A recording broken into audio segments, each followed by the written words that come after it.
Hi viewers, welcome to Satva kitchen. ఈరోజు మన సత్వా కిచెన్లో గరం మసాలా పౌడర్ని తయారు చేసుకోబోతున్నాం.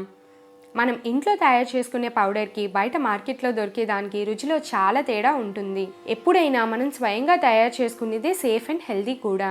ఈ మసాలా దినుసుల్ని మన భారతదేశం ఎక్కువగా వాడుతూ ఎక్స్పోర్ట్ చేయడంలో ముందుంది.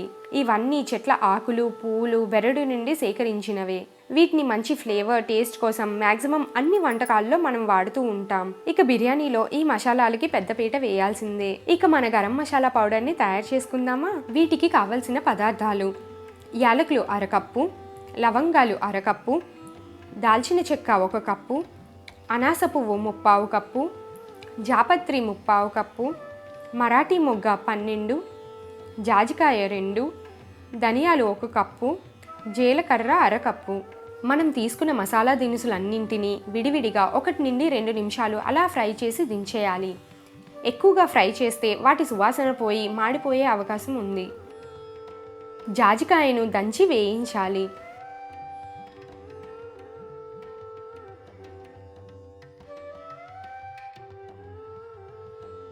యాలకులను పొట్టు తీసి వాటి గింజల్ని సపరేట్ చేసుకొని వేయించాలి. ఇలా వేయించిన మసాలా దినుసులు చల్లారేక మిక్సీ జార్లో వేసి ఫైన్ పౌడర్లా చేసుకోవాలి.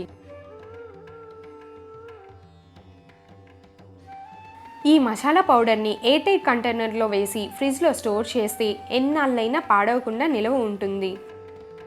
కానీ ఇది తక్కువ క్వాంటిటీలో చేసుకుంటేనే వాటి ఫ్లేవర్ పోకుండా ఫ్రెష్గా, స్ట్రాంగ్గా ఉంటుంది.